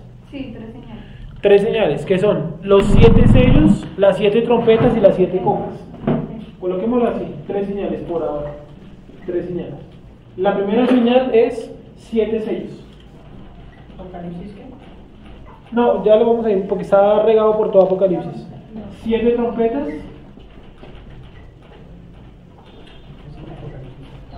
y finalmente 7 copas, ¿vale? ¿Qué tiene de interesante? Que la séptima trompeta, perdón, el séptimo sello, la séptima trompeta y la séptima copa terminan al mismo tiempo, con el regreso de Yeshua. Por eso cuando dice a la final trompeta, ¿vale? Repito nuevamente, el séptimo sello, la séptima trompeta y la séptima copa terminan al mismo tiempo, con el regreso de Yeshua. ¿Listo? El problema es ubicar las otras. O sea, que todo eso se da simultáneamente. Exactamente, todo es simultáneo. Solamente las últimas 7, ¿vale? Las últimas 7. La séptima, el séptimo sello, la séptima trompeta y la séptima copa. Esas tres, solamente esas tres son consecutivas. Las otras las podemos ir ubicando una por una, que es lo que vamos a hacer la otra semana. Que ese tema es, pienso yo que es el final para entrar ya ahora sí al milenio, ¿vale? Entonces vamos a leer, apenas de tiempo para leer. Vamos a leerlo así por encima y usted en la semana lo va a leer y va a tratar de ubicarlos en la segunda mitad de la semana, los acontecimientos. Entonces, ojo con esto, quiero decir lo siguiente. ¿Hasta de pronto alguna pregunta? Creo que ha sido claro lo que hemos venido diciendo, ¿cierto? Hasta ahora va a empezar lo realmente difícil. Y es lo siguiente, miren, uno en internet, como hay tanta basura, normal, ¿cierto? La vez pasada Bill Gates decía que de la información de internet, 97% es basura, 3% es útil. Bueno, dice él, que es el dueño de Microsoft. Entonces, en internet hay tanta basura que a veces colocan videos y artículos de periódico y demás afirmando que ya estamos en el 5.º o en el 6.º sello. Eso es falso, ¿vale? ¿Por qué es falso? Escuchemos un segundo. ¿Por qué es falso? Porque los sellos empiezan solamente en la segunda mitad de la semana. No hay forma de que haya sellos ahorita, porque no estamos en la segunda mitad de la semana. No, que ya empezaron las copas de la ira porque hay un río contaminado en la India. Eso no tiene nada que ver, ¿sí? Lo que va a pasar con las copas de la ira, las 7 trompetas y los 7 sellos son cosas exclusivas de la segunda mitad de la semana. Por eso Yeshua dice, nunca se ha visto, es decir, ¿usted ha visto el río Bogotá contaminado? Todos lo hemos visto y lo hemos olido, ¿cierto? Pues imagínense que durante esta mitad de la semana va a ser peor la destrucción que lo que usted ve en el río Bogotá, porque dice que nunca se ha visto tal tribulación como se va a ver en esta segunda mitad de la semana, ¿vale? Conclusión, cuando usted lea esas baratijas, que es que sonó por allá en Rusia una trompeta en medio del bosque y que esa es la tercera trompeta, la cuarta, la quinta, no es ninguna, de seguro es el claxon de algún camión que va a la distancia o la alarma de una empresa, plantas nucleares que tienen secretas en Rusia, ¿cierto? No tiene por qué ser algo celestial y no lo es, ¿vale? Que en un lugar llovió piedras y que ese marca el final del planeta. Hace 5 años llovió piedras en Irán, no tiene nada que ver. Sí, son acontecimientos importantes y nos están marcando que estamos en el final de los tiempos.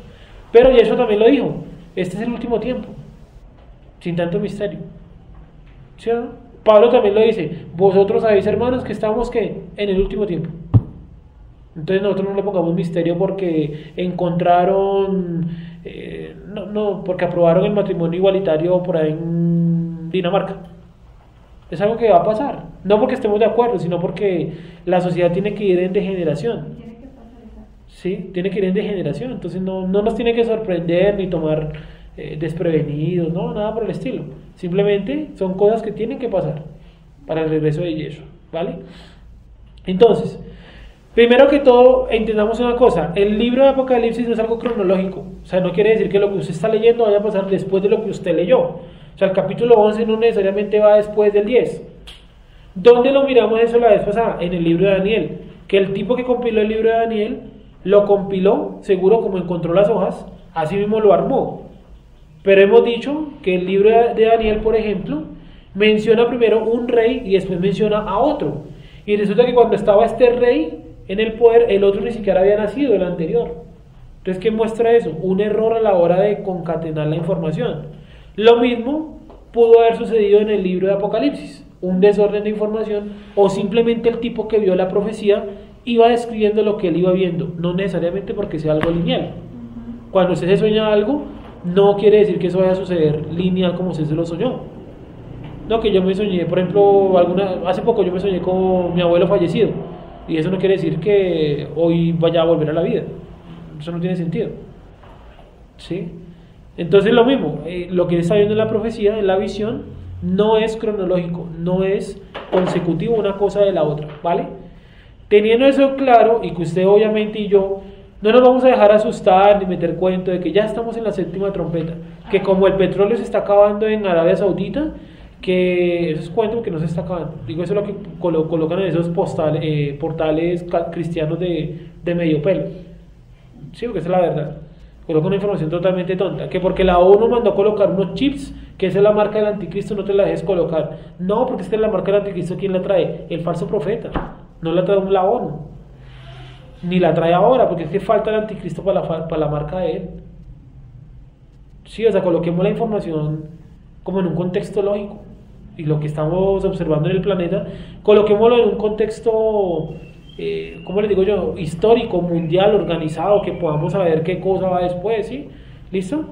Entonces, cuando usted lea esos pasquines, que el inicio del fin del planeta, que ya leía uno así, creo que se llama como Cristovisión Latinoamérica. No, pero ese no es el canal, es un portal cristiano de trinitarios, Cristovisión Latinoamérica. Y los tipos dicen en su portal, o decían en su portal, que una sonda del espacio, no sé cuál, había encontrado supuestamente agua en Marte, y que eso marcaba el final de los tiempos. Pues yo también puedo, el paro de mañana, entonces yo también lo puedo decir, marca el final de los tiempos. Sí, yo también puedo señalar cualquier cosa, que Venezuela esté quebrado, es el final de los tiempos. A ver, ¿sí? Entonces, 7 sellos. Apocalipsis capítulo número 5. Vamos a hacer una lectura rápida, ¿vale? 5 no, 6, perdón. Hay que leerlo desde el 5, es la cuestión. Apocalipsis 5, vamos a ubicarnos ahí un momentico, señor. Entonces Zacarías me enviaba Apocalipsis 5, versículo 6, para ver los 7 espíritus. 5, 6. Sí. ¿De Zacarías? Es que estamos leyendo ahorita. Ah, sí, porque mire que en Apocalipsis dice que el cordero inmolado tiene 7 ojos, Ajá. que simbolizan los 7 brazos de la menorá, los 7 espíritus de Isaías, los 7 ojos de la piedra y los 7 bracitos de la menorá, de lo que se está leyendo ahí en Zacarías. Sí, que son comportamientos que el Eterno le puso. Apocalipsis. ¿Dije Elías? Ah, no, de Yeshua. Los 7 espíritus de Dios enviados por la tierra hacia acá. Exacto. Sí, siempre que encontremos los 7 espíritus son comportamientos que tiene Yeshua, que él es el único que puede desarrollar los 7, porque si no, si yo los desarrollara, pues yo sería el Mesías. ¿Sí? Apocalipsis 5. Vamos a leer detalladamente el 5 y les voy mencionando cuáles son los sellos. Por ejemplo, dentro de los sellos están los 4 caballos. Entonces hay un video por ahí en internet hecho como con Photoshop o con algún programa así de generar efectos especiales. Sí, yo vi en una película, vi un planeta explotarse y me pareció muy real. Entonces, cuando colocan algo en internet no quiere decir que sea verdadero, ¿cierto? Puede ser hecho con un programa de computación. Entonces decía el video, alerta, hoy, no sé, colocan un país raro, Rumania, Ucrania, algo así. En Rumania, digamos, reapareció uno de los caballos apocalípticos. Entonces muestran así el cielo de Rumania y muestran como una sombra que va entre las nubes, que tiene forma de caballo, como con una espada en la mano. Eso se puede hacer con un programa de computación. Sí, hay que mirarle en qué contexto aparecen los dichosos caballos o jinetes apocalípticos, ¿vale? Entonces 5.1. Léelo, Wendy, por favor. Pueden buscarlo, es chistoso. ¿Sí? Y hay gente ahí, no, amén. Sí, Cristo está cerca, arrepiéntete. Sí, nos enteramos ahora que Cristo está cerca por un caballo. Ustedes ya pueden comentar qué programa es ese. Sí, hacerlo. Dale, Wendy, por favor. 5.1. Y vi en la mano derecha del que estaba sentado en el trono un libro escrito por dentro y por fuera, sellado con 7 sellos. Listo, ahí aparece ya que hay un rollo, no un libro, sellado con 7 sellos. ¿Cómo se hacía en la antigüedad un sello? O acá hace referencia, se cogía el rollo, ¿cierto? Se le doblaba. Es rollo. ¿Es rollo? Ajá. Se cogía el rollo, ¿cierto? Y se le colocaba el sello. ¡Ta! Entonces, por ejemplo, yo le enviaba a Nicolás. Entonces yo le voy a enviar a él una información confidencial. Entonces yo le colocaba mi sello. ¿Cómo sabía Nicolás que le había llegado intacto ese rollo, que nadie había chismoseado? Porque el sello estaba totalmente conservado, estaba bien. Una vez que él lo rompiera, que él lo abriera, el rollo prácticamente se desmenuzaba, se volvía prácticamente como cera, ¿sí? Esos eran los sellos. Por eso dice que está sellado, está cerrado con 7 sellos, ¿vale? Sigue leyendo, por favor. Y vi a un ángel fuerte que pregonaba a gran voz: ¿quién es digno de abrir el libro y desatar sus sellos? Y ninguno, ni en el cielo, ni en la tierra, ni debajo de la tierra, podía abrir el libro, ni aún mirarlo. Ojo, o sea que se necesita el Mesías para abrir eso, ¿sí o no? O sea, eso no es como colocar un caballo en las nubes y ya. Sigue. Y lloraba yo mucho, porque no se había hallado a ningún digno de abrir el libro, ni de leerlo, ni de mirarlo. Y uno de los ancianos me dijo: no llores, he aquí que el león de la tribu de Judá, la raíz de David, ha vencido para abrir el libro y desatar sus 7 sellos. Listo, ¿quién es ese? León de la tribu de Judá. Y también dice la raíz de David. ¿Se acuerdan que Yeshua también explica eso? Que antes de que David sea, yo soy. Pero entonces, ¿cómo es que él le dice padre? Pastor. ¿Ah? Sí. 6. Y miré y vi que en medio del trono y de los 4 seres vivientes y en medio de los ancianos estaba en pie un cordero como inmolado, que tenía 7 cuernos y 7 ojos. Ahí está Nicolás, sigue. Los cuales son los 7 espíritus de Elohim enviados por toda la tierra. ¿Se acuerdan de Zacarías, cierto? Lo acabamos de ver, la menorá. Sigamos. Y vino y tomó el libro de la mano derecha del que estaba sentado en el trono. Y cuando hubo tomado el libro, los 4 seres vivientes y los 24 ancianos se postraron delante del Cordero. Todos tenían arpas y copas de oro llenas de incienso, que son las oraciones de los santos, y cantaban un nuevo cántico diciendo: digno eres de tomar el libro y de abrir sus sellos, porque tú fuiste inmolado, y con tu sangre nos has redimido para Elohim, de todo linaje y lengua y pueblo y nación. Aquí está algo interesantísimo, que los 24 ancianos son seres humanos. Porque dicen que tú nos has redimido con tu sangre. ¿Se acuerdan que la vez pasada vimos que quiénes eran los 24 ancianos? Los 12 patriarcas y los 12 apóstoles. ¿Sí o no? ¿Se acuerdan que fue uno de los primeritos temas que vimos en este nuevo capítulo de este Doctrinas Básicas el final del juicio eterno? Sigue, por favor. Dice: nos has redimido, con tu sangre nos has redimido para Dios, de todo linaje y lengua, nación y pueblo. Perdón, pueblo y nación. Sigue, 10. Y nos has hecho para nuestro Elohim reyes y sacerdotes, y reinaremos sobre la tierra. Ese es uno de los versículos que les digo, que especifica que el reinado de Yeshua es en la tierra, no en el cielo. Reinaremos ¿cómo? Sobre la tierra. ¿Listo? Clave para que lo tengan ahí en cuenta. Sigue. Y miré y oí la voz de muchos ángeles alrededor del trono, y de los seres vivientes, y de los ancianos, y su número era millones de millones. O sea, una cantidad de ángeles impresionante, con los seres vivientes, los 24 ancianos, todos estaban hablando como una especie de murmuro, ¿sí? No porque estén chismoseando, uy, está vestido como raro, tiene cabeza de cordero, no. Sí, están hablando cosas, no sé. Ahí dice lo que estaban diciendo. Que decían a gran voz: el cordero que fue inmolado es digno de tomar el poder, las riquezas, la sabiduría, la fortaleza, la honra, la gloria y la alabanza. 7. Bueno. Hágale, mano. Dale, bueno. Y a todo lo creado que está en el cielo y sobre la tierra, y debajo de la tierra y en el mar, y a todas las cosas que en ellos hay. Oí decir: al que está sentado en el trono y al Cordero sea la alabanza, la honra, la gloria y el poder, por los siglos de los siglos. Ojo, ¿a quién le dan primero la gloria? Al que está sentado en el trono. Ese es el Padre Eterno. Ahí. Y al Ajá. Primero colocan al que está sentado en el trono y después en segundo lugar, donde debe estar, al Cordero. Claramente no está el Espíritu Santo. Pero normalmente en el cristianismo confunden al que está sentado en el trono con el mismo Cordero. O sea, él mismo se lo entregó al mismo. Según el cristianismo. ¿Sí? Eso obviamente no tiene sentido. Sigue, bueno. Los 4 seres vivientes decían: amén. Y los 24 ancianos se postraron sobre sus rostros y adoraron al que vive por los siglos de los siglos. ¿Por qué no dice que adoraron al Cordero? ¿Quién es el que vive por los siglos de los siglos? El Eterno. Porque a Yeshua le fue dado tener vida en sí mismo, pero no tenía vida en sí mismo. ¿Quién le fue dado? Le fue dado. ¿Sabe quién se la dio? El Padre Eterno, ¿cierto? Son cosas que hay que repetir cada clase para sacarnos de la cabeza la Trinidad y para tener argumentos también cuando debatamos con un trinitario, que son casi todos los que están pues allá afuera. Porque Yeshua no es eterno ni es soberano. Uh-huh.